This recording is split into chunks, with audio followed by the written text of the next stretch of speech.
मेहकरमध्ये 2 गटात वाद, गाड्यांची जाळपोळ, पोलिसांनी 23 जणांना केली अटक। बुलढाणा जिल्ह्यातील मेहकर शहरात काल रात्री 2 गटांमध्ये वाद झाला। या वादातून माळीपेठ भागासह इतर काही ठिकाणची वाहनं पेटवून देण्यात आलीत। यात त्या वाहनांचं प्रचंड नुकसान झालंय। या प्रकरणी पोलिसांनी आतापर्यंत 23 आरोपींना ताब्यात घेतलंय। या घटनेमुळे शहरात तणावपूर्ण वातावरण निर्माण झालं होतं। आज मेहकरमध्ये कडकडीत बंद पाळण्यात आलाय। नागरिकांनी कुठल्याही अफवांवर विश्वास ठेवू नये असं आवाहन अप्पर पोलीस अधीक्षक बीबी महमूनी यांनी केलंय।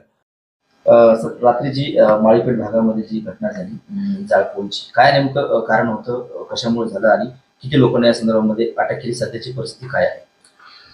यामध्ये 2 व्यक्तींचा धाब्यावर एक वाद झाला। त्या किरकोळ वादातून ही घटना वाढली आणि त्यामध्ये 2 गटांमध्ये यामध्ये मारामारी किंवा जो प्रकार घडला। याबाबत दोन्ही गटाकडून तक्रारी आलेल्या आहेत आणि परस्पर विरोधी गुन्हे दाखल केलेले आहेत।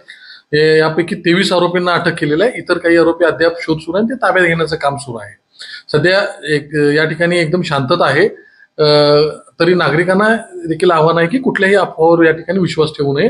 वातावरण अत्यंत शांततापूर्ण आहे। महाराष्ट्रातील महत्त्वाच्या व ताज्या घडामोडी जाणून घेण्यासाठी आजच आमच्या सूर्या मराठी न्यूज चॅनलला सबस्क्राइब करा आणि बेल आयकॉन प्रेस करा।